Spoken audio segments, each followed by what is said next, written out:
বন্ধুরা, welcome back to our channel. আমি সাথী আর তোমরা দেখছো সাথীর লাইফস্টাইল। তো বন্ধুরা, কেমন আছো? আশা করি অনেক ভালো আছো, সুস্থ আছো, আর আমিও বেশ অনেক ভালো আছি।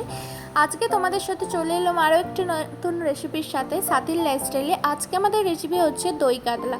তো খুব সহজভাবে তোমাদের দই কাতলাটা করে দেখাবো। তো চলো আজকে রেসিপিটা শুরু করা যাক। আমি 4টে কাতলা মাছ নিয়েছি। এবার মাছটাকে ম্যারিনেট করার জন্য সামান্য হলুদ গুঁড়ো, নুন, সামান্য কাশ্মীরি লঙ্কার গুঁড়ো আর গোলমরিচের গুঁড়ো দিয়ে ভালো করে একবার মাছটার সাথে মিশিয়ে নিচ্ছি। ভালো করে মাখাতে হবে। এরপর 1 চামচ সাদা তেল নিয়ে ভালো করে এই মাছগুলোর সাথেই আরও একবার মিশিয়ে নিতে হবে। মাছগুলোকে 10 মিনিট মতন ঢাকা দিয়ে রেখে দেবো। তারপর একটা বাটিতে 10 থেকে 12টা কাজু বাদাম, মৌরি, 2 চামচ পোস্ত আর সামান্য জল দিয়ে ভালো করে একটু 5 মিনিট মতন ভিজিয়ে নেব।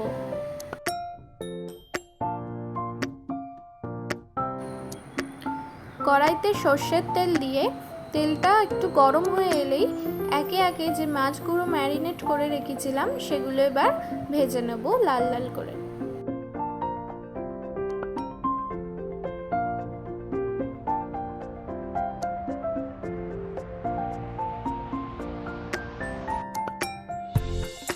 মাছগুলো লাল লাল করে ভাজা হয়ে গেছে।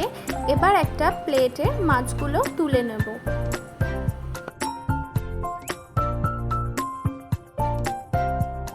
এবার কিছু গোটা মশলা দিয়ে দেবো, যেমন তেজপাতা, দারচিনি, এলাচ, লবঙ্গ, গোলমরিচ দিয়ে একটু ভালো করে এগুলো ভেজে নেব। তারপর পেঁয়াজ বাটা দিয়ে দিলাম। দিয়ে যতক্ষণ না পেঁয়াজের কাঁচা গন্ধটা চলে যাচ্ছে ততক্ষণ কিন্তু পেঁয়াজটা ভেজে যেতে হবে। তারপর এতে দিয়ে দিলাম রসুন, আদা আর কাঁচা লঙ্কা বাটা দিয়ে ভালো করে এর সাথেই মিশিয়ে নিয়ে ভালো করে আরও কষতে হবে মশলাটাকে, যাতে রসুন, পেঁয়াজ, আদার কাঁচা গন্ধটা না থাকে। ভালো করে কষানো হয়ে গেলে তারপর এতে দিয়ে দিলাম টমেটো বাটা দিয়ে ভালো করে কিন্তু এগুলোর সাথেই মিশিয়ে ভালো করে এখন কষাতে হবে, যেন টমেটো থেকেও কাঁচা গন্ধটা চলে যায়। তারপর যে আমরা ওই ভিজিয়ে রেখেছিলাম সেই পেস্টটা করে নিয়েছি, কাজু বাদাম, মৌরি, পোস্ত দিয়ে সেই পেস্টটা এবার এই মশলার মধ্যে দিয়ে দিলাম। দিয়ে ভালো করে একবার মিশিয়ে নিচ্ছি।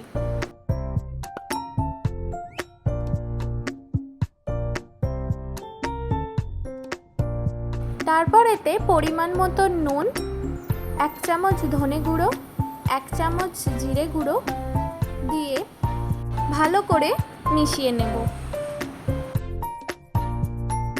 তারপর এতে 2 চামচ মতন টক দই দিয়ে ভালো করে এই মশলাটার সাথে মিশিয়ে নেব। টক দই দেওয়ার সময় গ্যাসের ফ্লেমটা অবশ্যই লো রাখবেন। তো ভালো করে মিশিয়ে নেব।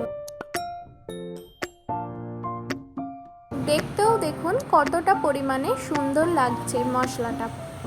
তারপর এতে ওই মিক্সি ধোয়ার একটু জল অ্যাড করে দেব। বেশি জল দিলে কিন্তু হবে না।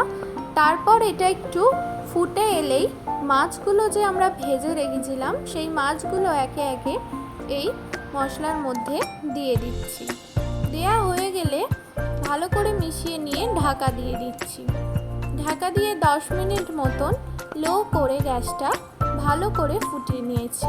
ঢাকনাটা খুলে দেখাচ্ছি আপনাদের, দেখুন কতটা সুন্দর লাগছে। তো তারপর এর উপর সামান্য একটু ধনে পাতা কুচি আর সামান্য একটু কসুরি মেথি পাতা আর 3 থেকে 4টে কাঁচা লঙ্কা চেরা দিয়ে দেব। আপনারা যেরম ঝাল পছন্দ করেন আপনারা সেরম দেবেন। দেওয়া হয়ে গেলে ভালো করে একবার সব কিছু মিশিয়ে নেব। ভালো করে মিশিয়ে নিয়ে আরও 10 মিনিট মতন ঢাকা দিয়ে রেখে ফুটিয়ে নেব। ঢাকাটা খুলে 10 মিনিট পর তারপর এর মধ্যে 1 চামচ মতন গরম মশলার গুঁড়ো দিয়ে ভালো করে মিশিয়ে নিলেই ফাইনালি আমাদের রেডি দই কাতলা।